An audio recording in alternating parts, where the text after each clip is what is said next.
No one, not a single soul, would have believed what hid behind the crayon murals and smiling staff. It was a quiet Tuesday morning in Crestfield, Indiana. Officer James Nolan arrived for what he thought was a routine welfare check. A neighbor reported strange noises, screaming, scratching. James didn't expect much.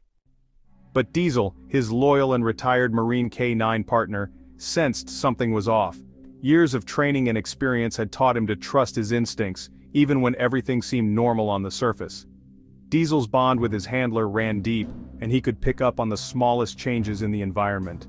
The old shepherd moved a bit slower these days, his muzzle dusted with gray, but his instincts were still razor-sharp. His eyes, once bright with youth, now burned with the wisdom of countless missions. Every sound and scent was carefully analyzed. The daycare looked absolutely perfect at first glance. Spotless floors gleamed in the sunlight, cheerful staff greeted every child with a smile, and colorful kids' drawings decorated the walls, filling the room with warmth and innocence.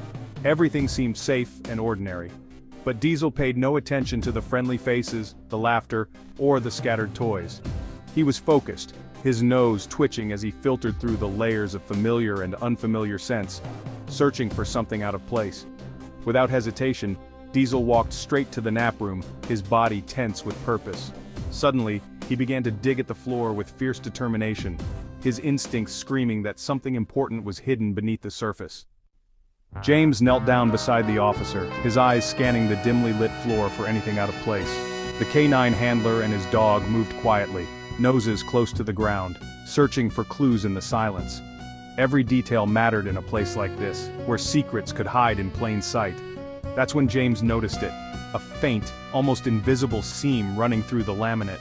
It was so subtle, most people would have missed it, but his training told him to look closer, to trust his instincts. There it was, a perfect square, cleverly hidden beneath years of wear and dust.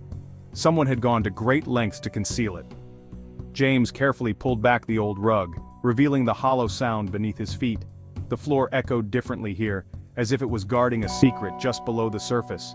He saw old nails, rusted and painted over, evidence that someone had tried to disguise the entrance. The paint was chipped, the wood distressed, but the truth was starting to show. The daycare director, her voice trembling, insisted it was just bad flooring, nothing more, but her eyes darted nervously, betraying her calm words. But when James finally lifted the trap door, a rush of cold air, and the blinding light from below revealed the truth. What they found beneath would change everything.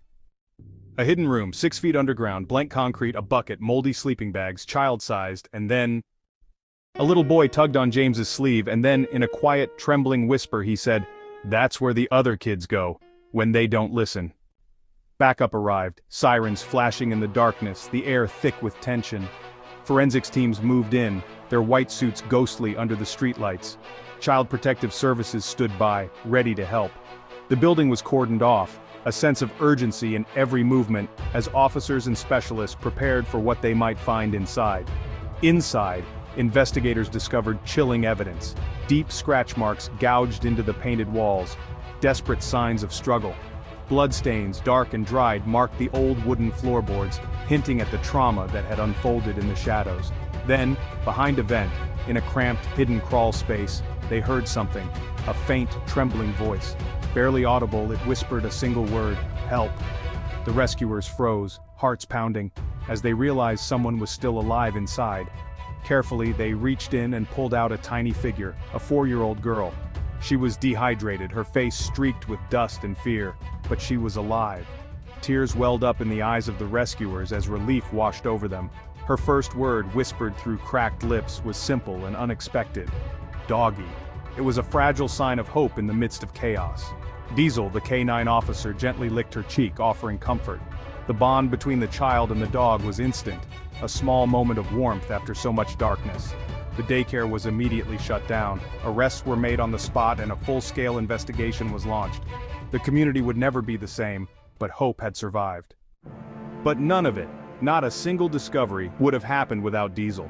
A dog who once saved lives in Kandahar, and now had saved one more child from a hidden nightmare. Because, some heroes don't wear badges, some just have paws. If you believe dogs like Diesel deserve to be celebrated, Go ahead and subscribe to K9 Elite Chronicles for more powerful stories of courage, loyalty, and elite K9 instincts.